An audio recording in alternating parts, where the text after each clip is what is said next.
All right, a little bit of a transition here. We'll get started. How many in the room, I know that Steve asked this on the first day, but how many in the room actually were here back in 2014? Okay, a fair amount. As you folks know, that's when we transitioned from the actively monitored list to our risk-based approach, and we began with the compliance oversight plans. And we've had a fair number of questions as to what those compliance oversight plans are. And they're really tools that regions use to understand how entities are mitigating and addressing risk, helps us understand where we need to focus our energy and resources to understand that risk is being mitigated, how that risk is being mitigated. So with that, we've got several folks up here to talk a little bit about demystifying the compliance oversight plans. Got Kathy Bach, who is the manager of oversight planning. Patrick Van Gilder, Senior Technical Advisor for Operations and Planning, and Fahad. I'm here. Oh, Ansari. Okay, I was like, I'm not sure where he's at.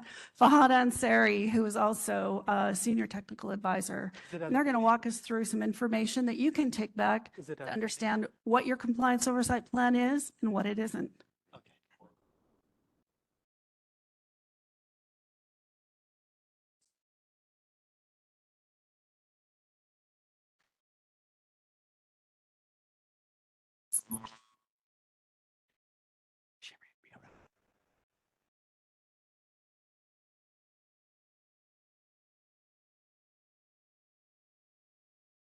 Good afternoon, everyone.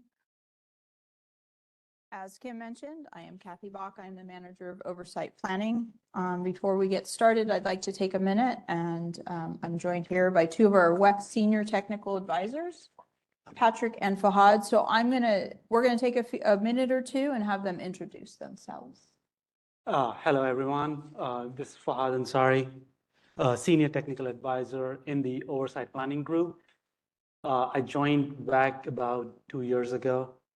And prior to that, I was at NERC in compliance assurance, starting from 2015.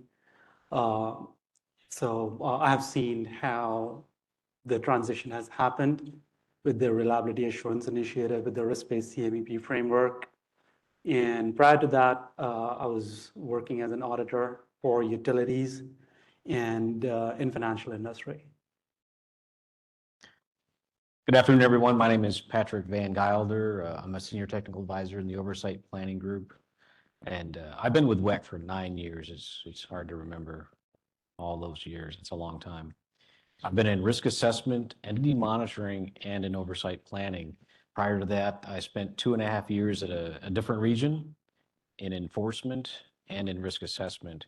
Before I started in the ERO enterprise, I spent 20 years in generation, transmission, and distribution in various jobs and operations and maintenance. So once again, my name is Kathy Bach. I know I'm up here as Catherine Bach. That is my legal name. And for those that may know the ties to that, I am not that Catherine Bach off that very popular series in the 80s. So the risk engineers on the oversight planning team, one of their key roles and responsibilities is the compliance oversight plans. And beyond just the bullets that you see here on the takeaway slide, this is really geared towards newly registered, those that maybe haven't received a compliance oversight plan, so that you understand all the way from the components to how we view risk. But at the end, I would like even those that have received a few, I think this is a good refresher. And we're going to touch upon, as Kim said, what is a compliance oversight plan, and more importantly, what is not an oversight plan. So Fahad, you mentioned that you spent some time at NERC, and I think you were, a big portion of that time was when compliance oversight plans just became a subject and the process was being built and discussions around that were occurring. Do you mind taking a few minutes and walking us through the philosophy? Sure. So it came out as a need initially, and the idea was to just provide a context on why the regional entities are asking the questions that they are asking, why they are auditing certain standards, why they are showing up at that frequency. It's just to provide that context. That's all. And then it evolved into this elaborate process in report writing and providing that to the entity. But initially, it was just to be that snapshot. Rules of procedures require us to have compliance audit processes that are based on professional auditing standards. In these generally acceptable or governmental auditing standards, the engagement planning includes understanding entities, operations, significant processes to identify the key areas worth exploring for review. The risk assessment also includes getting an overview of entities' inherent risks, measures employed to mitigate those risks, so an engagement can focus primarily on the residual and high priority risk items. The ERO enterprise has sort of removed this component of reviewing these risks and to get to the residual risk and operational concerns and put it in the COP to provide that context. And it is geared to be both beneficial to both the registered entities and for the regional entities as a focus point. Thank you, Fahad. I think that leads us right into really what ties into it. Can you walk us through the life cycle of a compliance oversight plan? Sure. Let me quickly piggyback on what the previous session was about registration and start from after registration, what does that life cycle looks like? So as soon as the registration process is completed for the newly registered entities, the personnel responsible for conducting risk assessments, they get notified that a new entity has been registered in WECC footprint, and that gets added to their workflow. If needed, we certainly have access to the information that goes into registration. So the registration questionnaires, the asset verification spreadsheet, and all the GOP information, one-line diagram, all of that information is already available. But if needed, questionnaire feature in Align is utilized to gather any missing information related to the inherent risk of that entity. This process also includes reviewing the performance of an entity. Now, for a newly registered entities, there isn't a lot of performance information available. So the risk identified in the COP will follow risk priorities as same as the peer groups based on these regional risks and some annual planning process, annual oversight planning process that we have. We are going to deep dive into those processes in the next few slides. We utilize that information to conduct monitoring activities. Monitoring activities could mean audits, self-certifications, periodic data submittals, and all of that. And there is a little information in that bubble, monitoring and observation.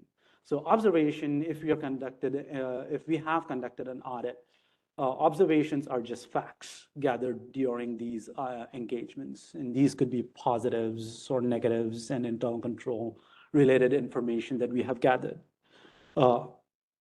After, let's say, if a monitoring engagement has been completed, after the monitoring, the entity has an opportunity to share any new processes that they have newly established, new controls that they have established based on the feedback they received from the auditors.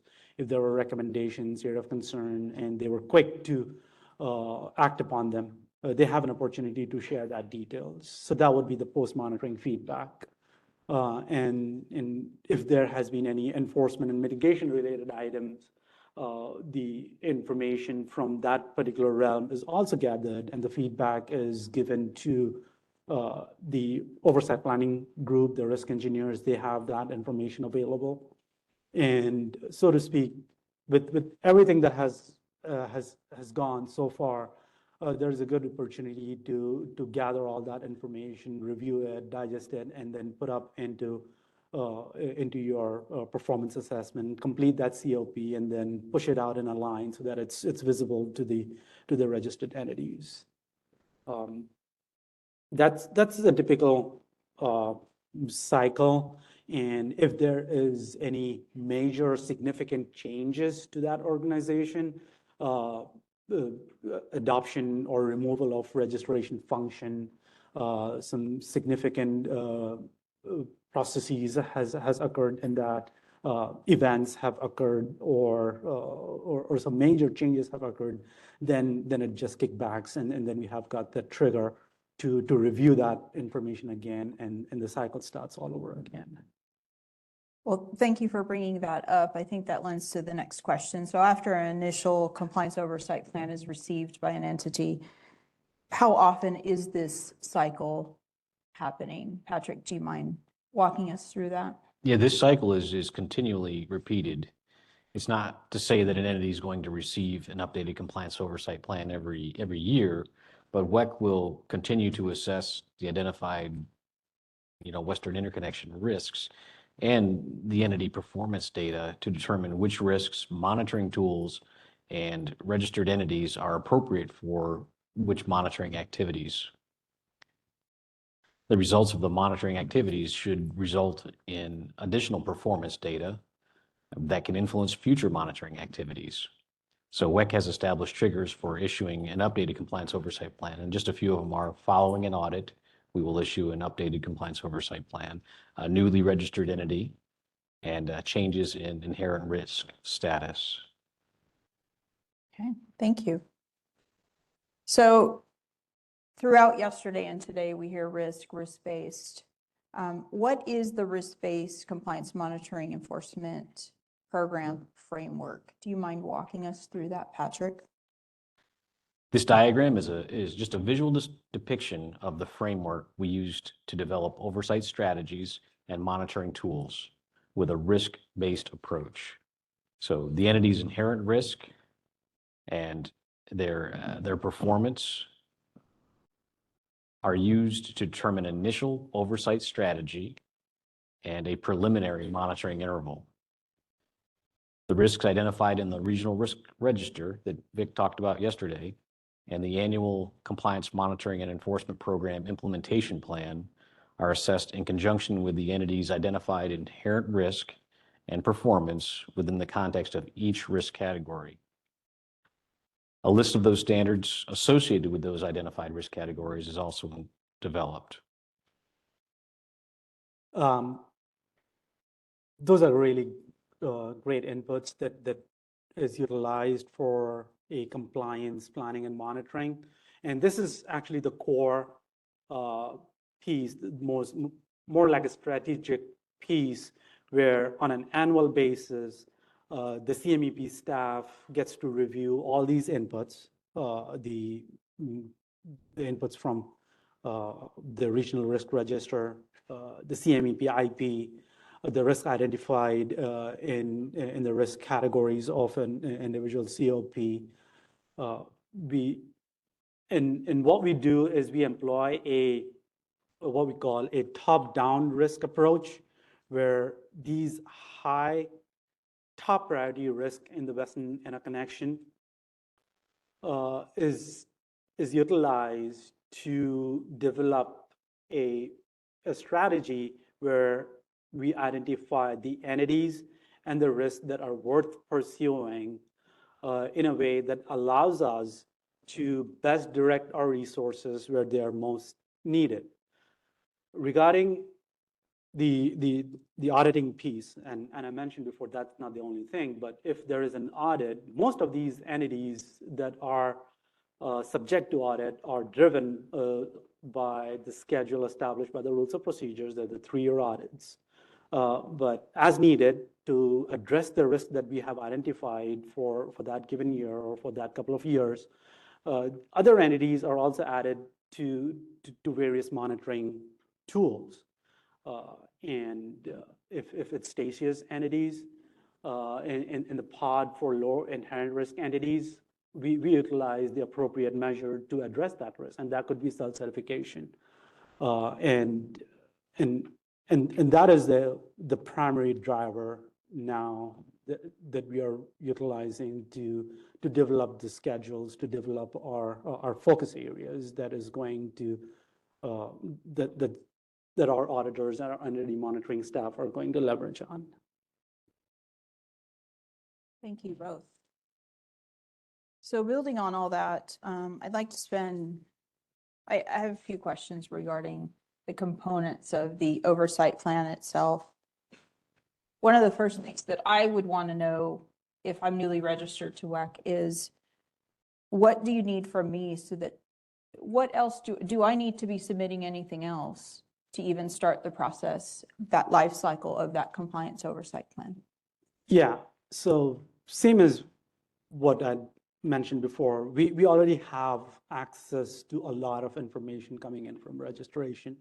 But if needed, there within the IRA COP module, IRA COP module of Align, there is a section where we could submit questions, where we could set up questionnaires related to risk factors, and also other questions where we would like to better understand. And if we do not have that information, like how many miles of transmission would you have? How many, if there are going to be any reactive resources in your project, if you will carry any frequency or voltage regulating abilities or anything like that. There is a feature in Align where we could set up those questions and gather more information.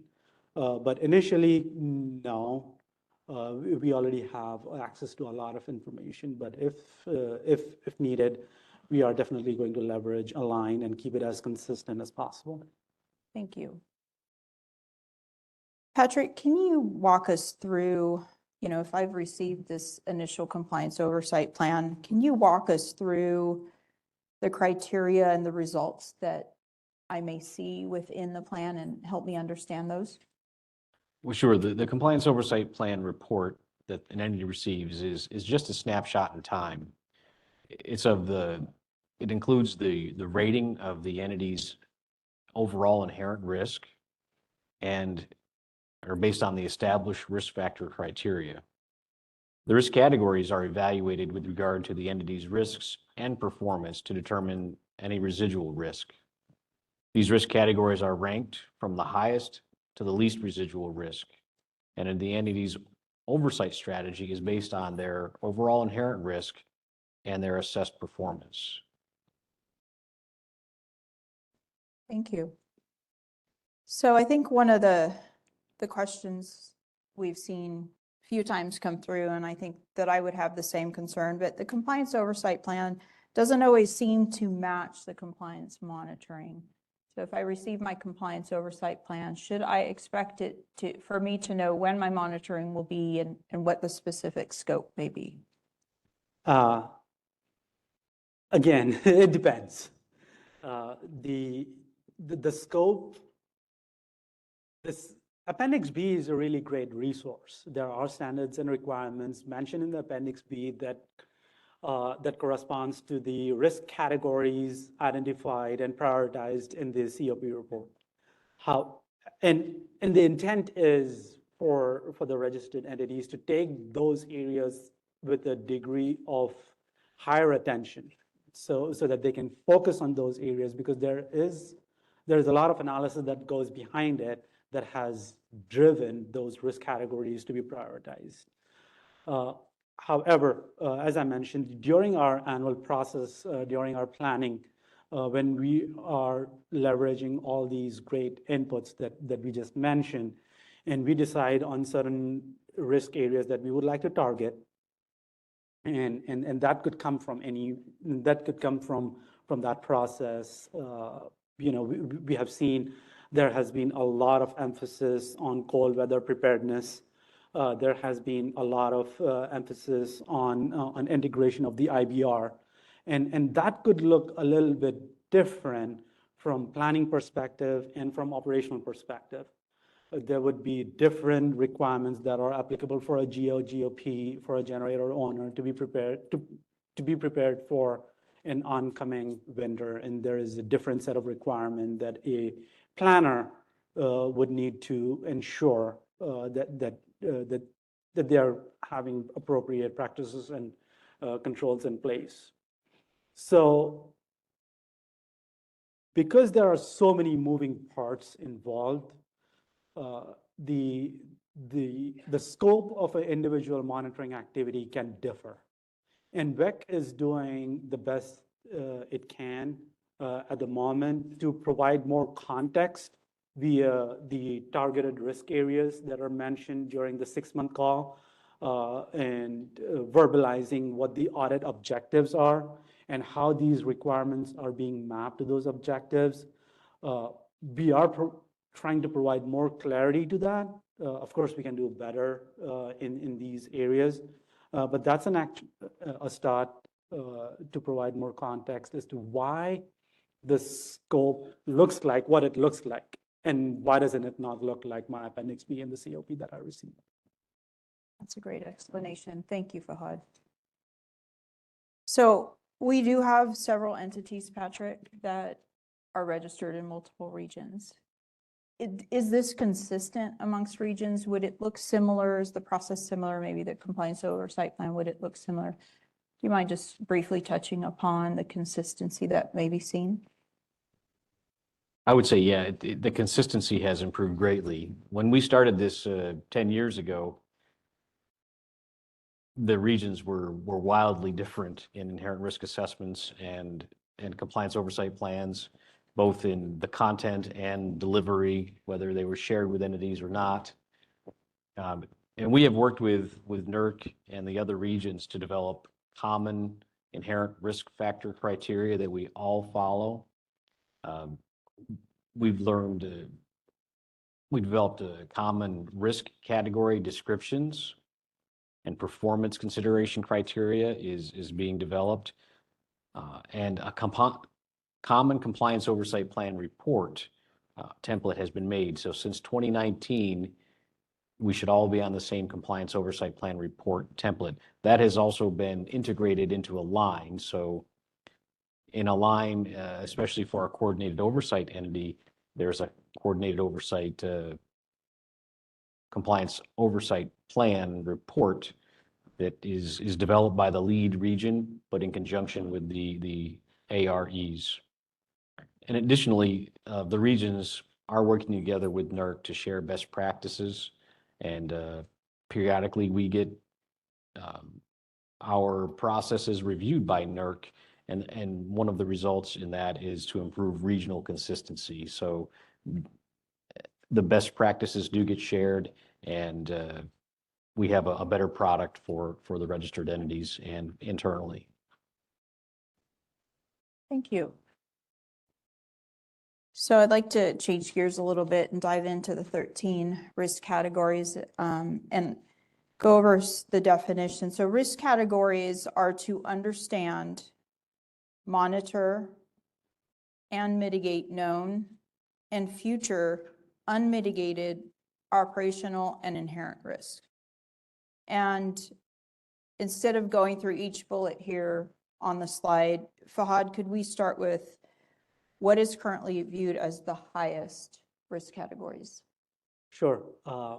The two highest risk categories that we consistently see when developing the COPs for the entities in our footprint are the asset system identification and the maintenance piece of that, management maintenance piece of that.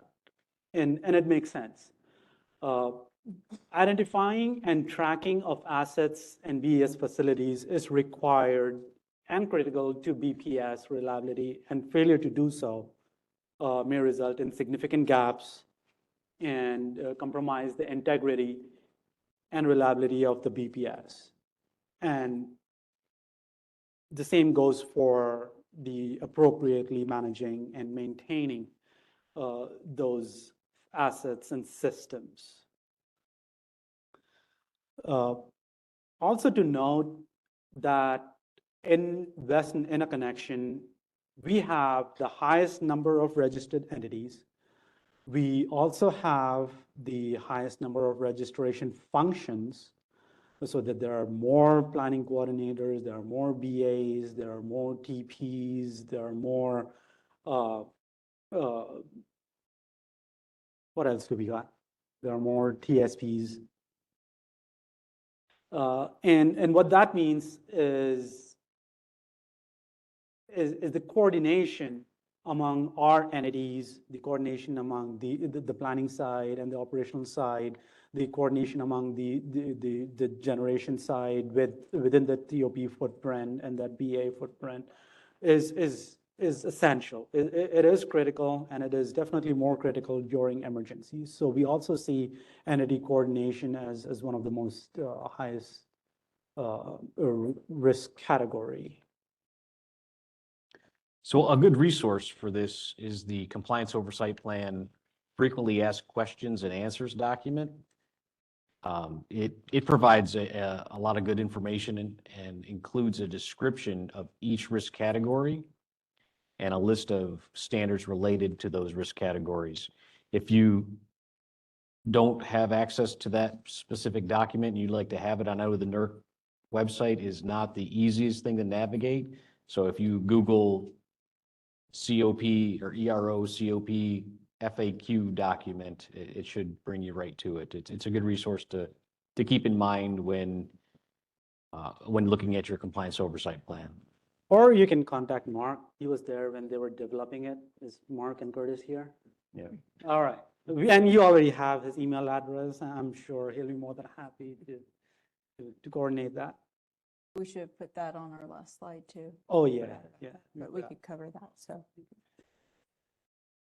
Okay, let's change gears a little bit and get into, I think, a huge focus for our registered entities is the monitoring piece, so that they understand what is possibly going to be reviewed and when, so that they can ensure that they have the right staffing to have any discussions, whatever may come audit-wise. And when I say monitoring, I want to make sure we encompass monitoring is more than just an audit.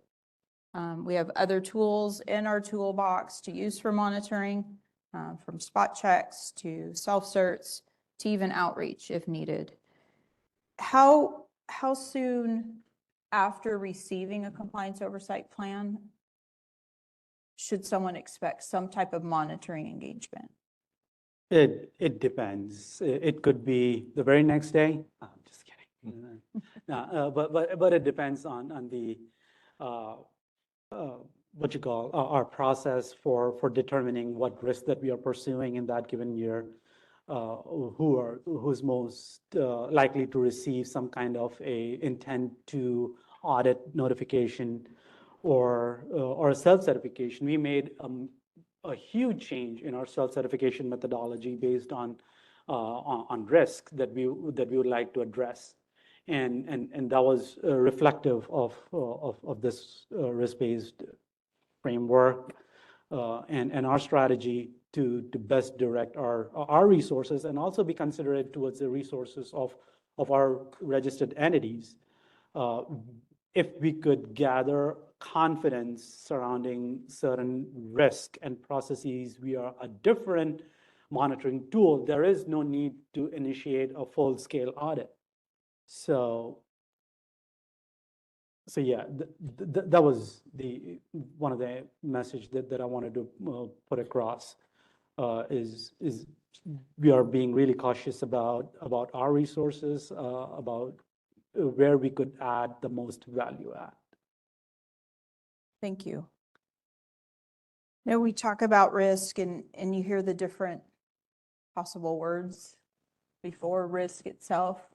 Patrick, what is the difference between compliance risk and reliability risk?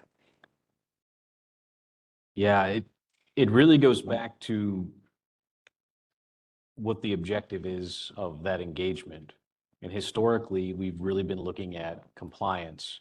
A lot of times, areas of concerns and recommendations were written within the context of complying with a standard. Today, our monitoring activities are conducted with an oversight objective in mind. These objectives will not be developed with the intent to determine an entity's compliance with a standard or the entity's ability to meet or maintain compliance with a standard. That's what the compliance risk would be. The objective of these engagements will be to assess the entity's performance with mitigating the specific risks. This would help us understand how the entity is managing the reliability risk. We may plan monitoring activities with an entity where we don't necessarily see a compliance risk, but we still have concerns about a reliability risk. Our oversight objectives are developed to assess how an entity is managing their specific risk. Thank you. And that actually goes very well in our next slide where we can spend some time and talk about the risk management activity by a registered entity. And Patrick just mentioned about the compliance risk and reliability risk. So prior to coming to the ERO enterprise, when I was in my previous life in financial industry or in for-profit world, the risks were just risks. We would have different objectives to audit them, and the intention was to just review the efficacy, the efficiency of that process that is being audited. And the idea was to just deep dive, understand what the expectation of that group is, review their, understand their basic processes, their practices and their controls, with one item being a compliance piece. The idea was if you were conducting a full-scale audit just to understand that they are mitigating risk and they've got good practices and control, they would generally be compliant too.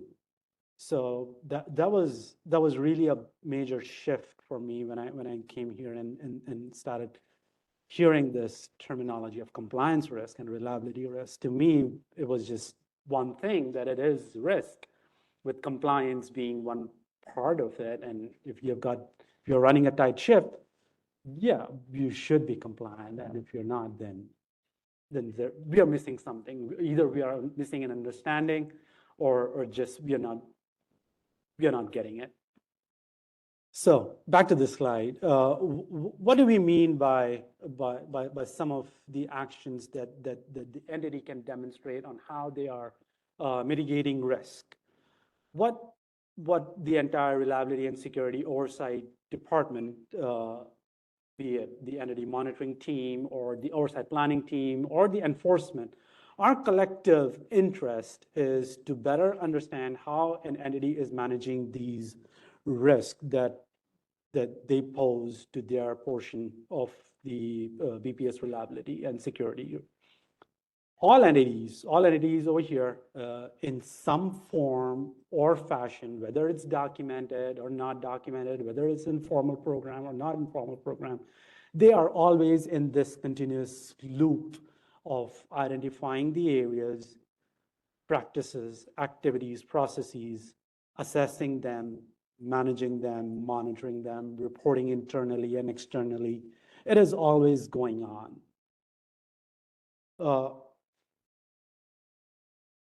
So the various ways these entities, the various ways the entities can demonstrate that is via risk reduction, risk avoidance, risk transference, and risk mitigation. And to piggyback on some of the information and control activities that was shared during Molly's presentation about internal control, that's very commonly seen in risk reduction realm.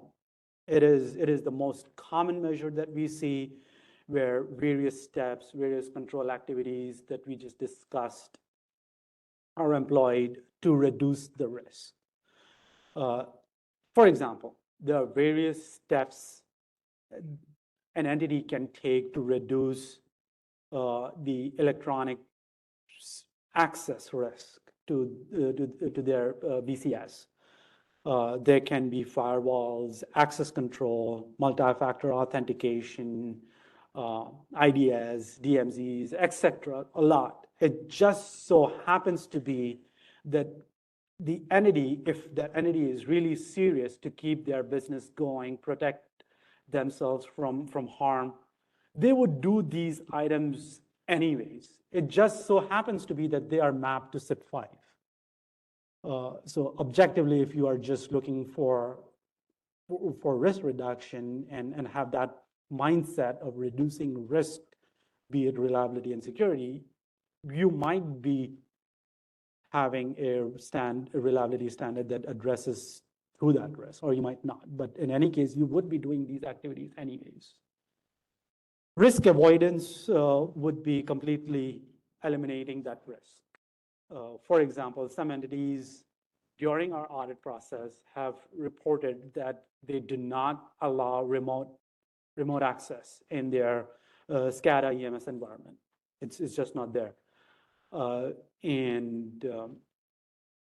they have removed that risk completely. And we had some questions like, so how do you troubleshoot your system? Well, we do that locally.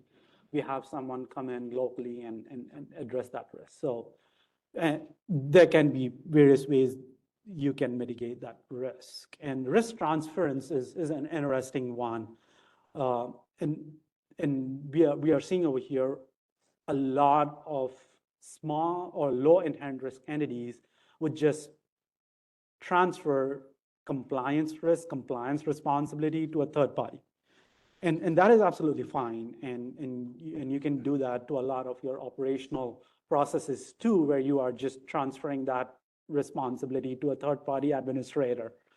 However, what is critical in these cases is that for the owner who is registered with NERC to be actively involved in performing their due diligence and their oversight of those third-party administrators or third-party operators. Without the direct supervision or some kind of an oversight activity, there can be lapses and there could be something that could just fall off the cracks and create unnecessary stress to your organization. So as long as in our conversation, be it with the risk engineers or with audit team or with enforcement, if there has been a PNC and you are in touch with the mitigation engineer, as long as you can provide the actions that demonstrate in some form or fashion that you are reducing risk or avoiding or transferring, and provide that confidence for us to better understand on how you're mitigating those risks, I think the smoother the entire risk-based CMEP will function. Hey, Fahad, I want to get to be able to, you kind of cover the little maybe ins and outs of BAs and those that have been registered for a while and compliant and, who have received a few compliance oversight plans. I'm going to give you a break for a minute. Let's start with Patrick. Patrick, as if I was a newly registered GOP, just joining WECC, how soon would I even see a compliance oversight plan? So yeah, a vast majority of the entities we're seeing now that are newly registered are typically low inherent risk, category 1 IBRs.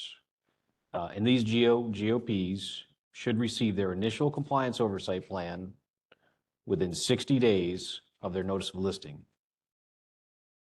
The registered entity will receive an email from Align that their compliance oversight plan is ready for review. Additionally, the risk engineer will send an email to the registered entity explaining how to access that report in Align and including an invitation for a discussion with the oversight planning team if that registered entity desires to do so. Since there is limited performance data for newly registered entities, we really expect that the entities have efficient documentation and sufficient personnel to identify and mitigate their risks. Sufficient personnel doesn't mean that we expect them to hire a standalone dedicated compliance person, but we would expect them to designate individuals as compliance contacts to handle issues. Some key items to pay attention to in the compliance oversight plan would be the risk category ranking. Like we said before, we rank them from highest to lowest, so maybe focus on the top ones first. Suggestions in the narratives of the risk categories. So we do identify things that are in the compliance monitoring enforcement program implementation plan. We identify things that are associated with the regional risk register. A lot of good information there. And the determined oversight category. This is a preliminary category based on the entity's inherent risk, and it gives you an idea of a monitoring interval. Don't be surprised if you hear from WECC a lot more often, and that might not necessarily be an audit, it might be self-certifications. You will hear from WECC if you're a Category 1 IBR very quickly. So an example of an operational concern for a GOP might sound something like this. Failure to coordinate protection systems installed to detect and isolate faults on BES elements may lead to relay operations in an unintended sequence. WECC seeks to understand the processes, practices, and controls that have been established when developing settings for the coordination of protection systems. As a result, system protection would be prioritized as a risk category for this entity. Thank you. All right. Reliability coordinators, balancing authority, and transmission operator. As Uncle Ben said, with great responsibilities, with great powers comes great responsibilities.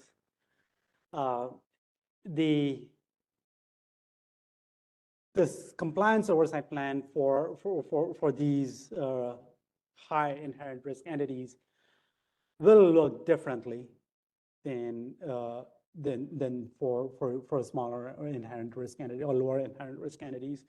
There's a lot more information in there, and rightly so.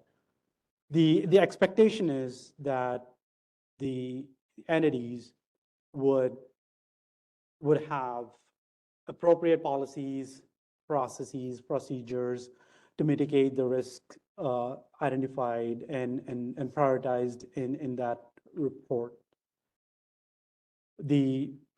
One of the aspects that I wanted to touch over here is the reach that these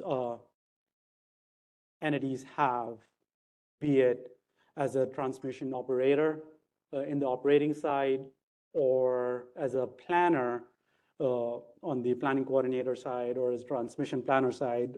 Fortunately, a lot of our 3-year entities are also registered as planners. And that requires, as I mentioned before, a greater amount of coordination with the entities that are being connected to that. The amount of information that they need for various purposes, for situational awareness, for planning, for modeling, is greater.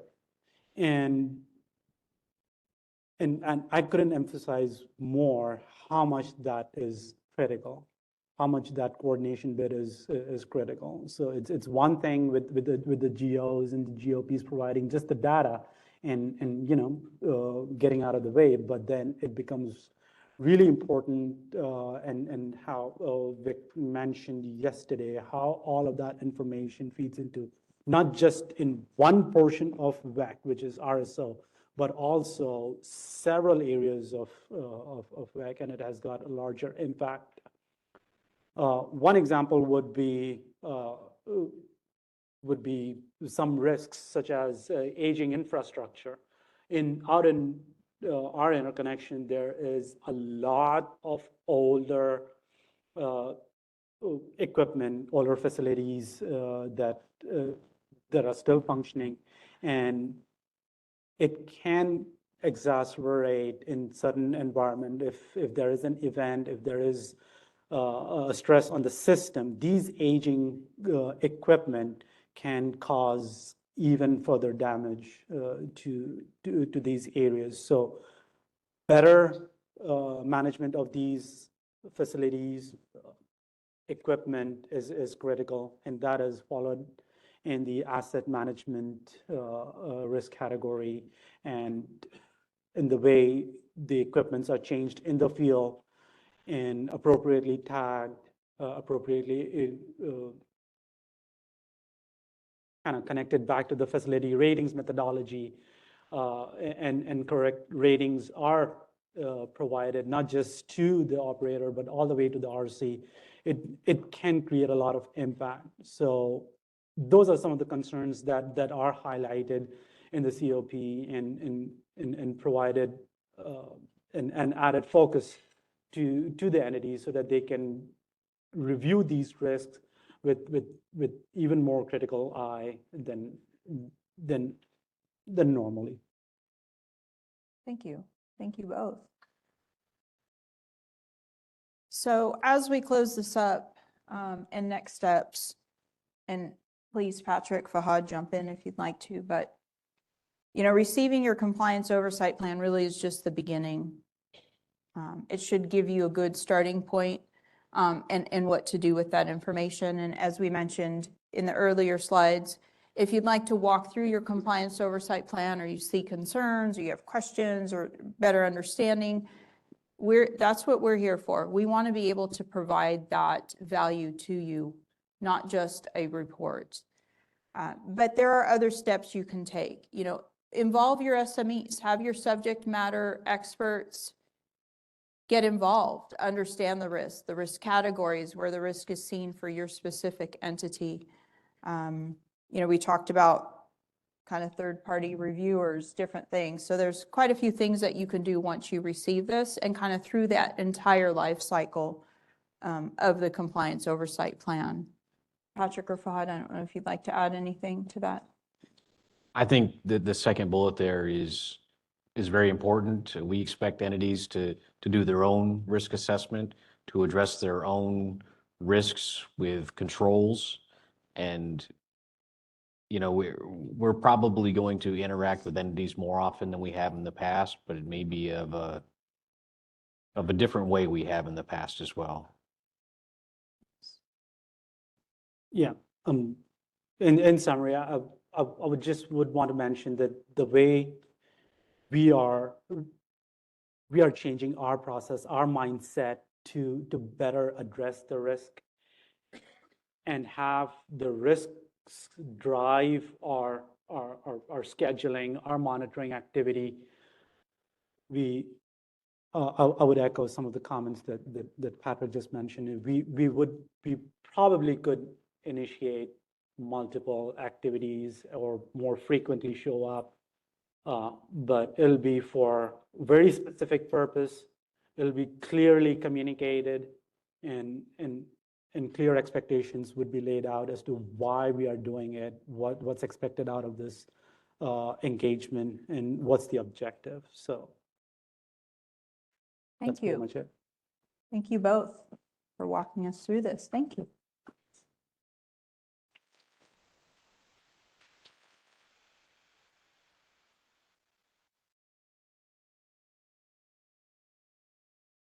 All right, that's it.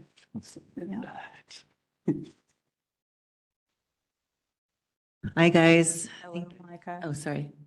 Were you first? Okay. Hi, guys. I see Alice on my footsteps here. So I have a few questions. Thank you for the overview of the compliance oversight plans. One question I have, on your slide that shows sort of what goes into the plan, you had, I believe, reliability risks, ERO risk elements, and then also it goes into risk categories that you then further define in the plan. Is the reliability risks input, is that the risk register? Or are you guys seeing, how are you seeing the integration of the risk register and those reliability risks kind of there? How is that being considered within the plans? Yes, so, right. The risk register is definitely one of the regional risks that we see, but we also look at reliability risk priorities that we have put out.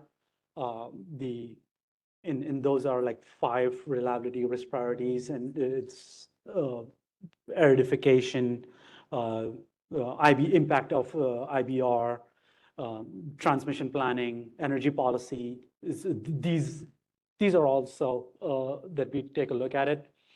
And also assessments, seasonal assessments, be it long-term reliability assessments, seasonal assessments. They also provide some tidbit of information that is really crucial for where we can focus.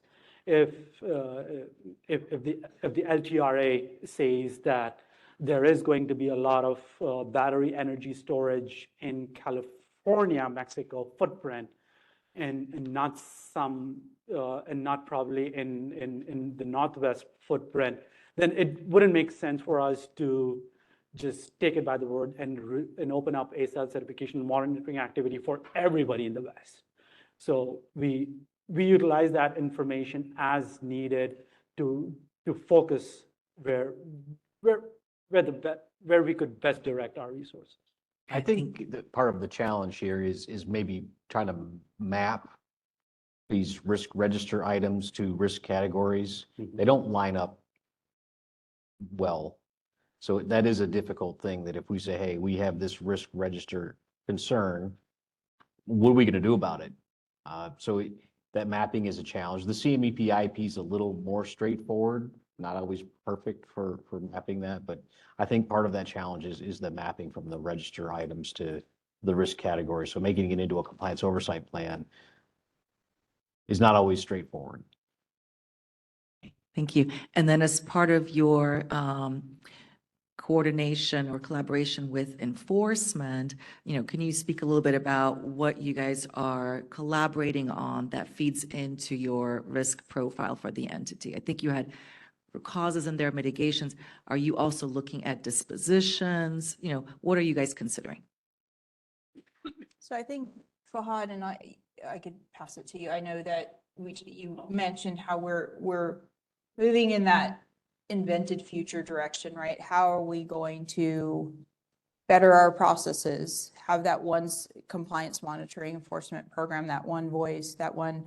So that's a work in progress, but those discussions are being had. And yes, absolutely. I mean, none of that's off the table to be part of a discussion or be able to feed into your compliance oversight plan when we're looking at risk, and ensuring that we're looking at it in the moment and not something that maybe was 10 years ago and has been mitigated and resolved. Yeah, I think you got it right. If there has been PNCs identified in the past and the entire enforcement process has been completed, mitigation activities have been verified, we wouldn't focus on that area and put it back in the COP unless there is a reason, there is a risk associated with it. But yes, definitely that information plays a huge role in determining the risk and the associated requirements, standards. Okay, thank you. See if I can ask without causing the mics to spike. Hi, Alice Ireland with PCS. So recently I was doing some research and I understand that there were a couple of risk factors that were added back in 2022.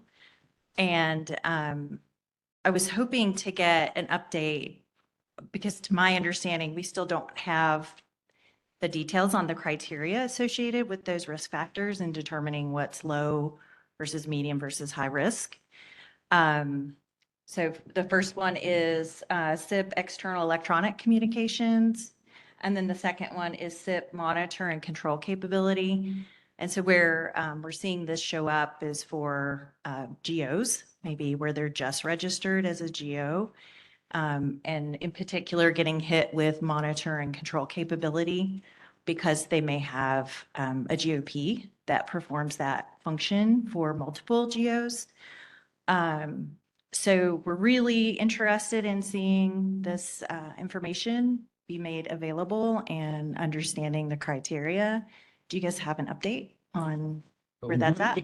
We could definitely get that information to you. That's not a problem. It's not secretive. I thought that was available via a line. I know we can see it in a line, but I don't see the entity's view. It is not available in a line, all the criteria for all the risk factors. Not that I'm aware of. Does anybody know if that's all in there? Yeah, not that I'm aware of. I mean, obviously, there's things posted on NERC's website, right? That needs to be refreshed to reflect that for everybody, right? Not just those who have access to that part of a line. I just was wondering if you all were involved in that. It sounds like maybe you're not. I was not. Okay. Yeah, so we are aware that there are several items that needs to be refreshed on the NERC website, and that is an item that we are actively pursuing. So it should be there, but if it isn't, we'll definitely take it up. Oh, I've already been working with NERC staff on that. I was just hoping you guys had an update today. So no worries. You don't have to take an action item from this. Okay, thanks. Thanks. Hi, my name is Myra Franco from Portland General. I did hear you guys say that we should receive a new COP after an audit engagement. I'm wondering how soon an entity should receive that, and if it's been kind of a while, if there's maybe a resource or some action we need to take to check on the status of that. So if you have something specific to your entity, we could take that offline if you feel that it's fallen out of that timeline. You know, based on a lot of moving parts that have been occurring, there may be you may see some delay in a compliance oversight plan, but I would definitely like to take that offline and discuss that with you if that is the case. Okay, thank you. Thank you. Hi, another question. What do you consider for demonstrative positive, or I'm not saying that right, but I think you know what I mean. Yes. To really get to that positive demonstration of compliance. How do you define that? What do you guys consider for that? It is defined in the the COP FAQ document. But that's a difficult thing. We've gone back and forth on that, whether we were even going to continue using the term. And I'm not exactly sure where we've landed on it yet. Do you have any idea? I don't think there's been a final decision. We've had many discussions around that, and I think we have as well, is really defining what that means to have the DPP demonstrated positive performance. And then there's the flip side, when, if you are given that, when would that maybe be taken away? So I know those discussions are going on, and we could definitely see if there's any updates that's outside of our kind of control on that. Part of that definition was an entity had to perform in a vast majority of the performance considerations. And now we're much closer to having consistent performance consideration criteria in the region, so we can understand that. But still, a vast majority is how many? It's unfortunate, but that's where we're at now. Okay, thank you. So it sounds like you guys will probably get back to the industry on that. That's something that you guys are still exploring internally. It would be good to have some clarity around that, I think, if it is being used or how it's, what considerations go in there. Another quick question I have is, what is the length of time that for the data that you incorporate into the plans that you're looking at? Are you looking back 5 years? Are you looking back 7 years? What is that time frame that you typically go back to? I would say 5 years is the target, plus or minus some, depending on a systemic issue or some other concern we may have. But 5 years, I would say, would be the target. Doesn't mean everything before that's off the table. But like Fahad said earlier, mitigated noncompliance should be a positive thing if had good controls associated with it and those were verified and we can move forward. So they may be mentioned in a compliance oversight plan, but they may not be used as criteria to include that requirement in future monitoring activities. Maybe it's used to not include it, like Fahad mentioned. So, but I would say, yeah, ballpark 5 years is about where we're at. All right, thank you. I appreciate all of the overview and the additional clarity. Thanks. Thank you. I think we've got about a minute left. Okay. We have one from the online. Okay. How do you prioritize who receives an updated COP and when can entities expect to receive that updated COP? We'll send an email. No, I'm just kidding. I think you So- said it depends. It depends, yeah. Yeah, it does depend. And we could get into the different timelines depending on what type of maybe monitoring engagement that you've just gone through, or if, you know, you're not our rules of procedure 3-year entity, you know, some of those timelines may look different. And we could definitely get into a conversation if you'd like to know specifically for your entity. And a second part of this question, how do you ensure entities are given equal insight into WECC's perceived risks? Equal insight, so I think the risk register is helping that out a lot. Right. That's WEC's perceived risk is the risk register. It's publicly posted. yes. And it is the one WEC location for how we perceive risk and what is the concern. And it drives our compliance oversight plans. So. Thank you. Thank you. Okay, thank you.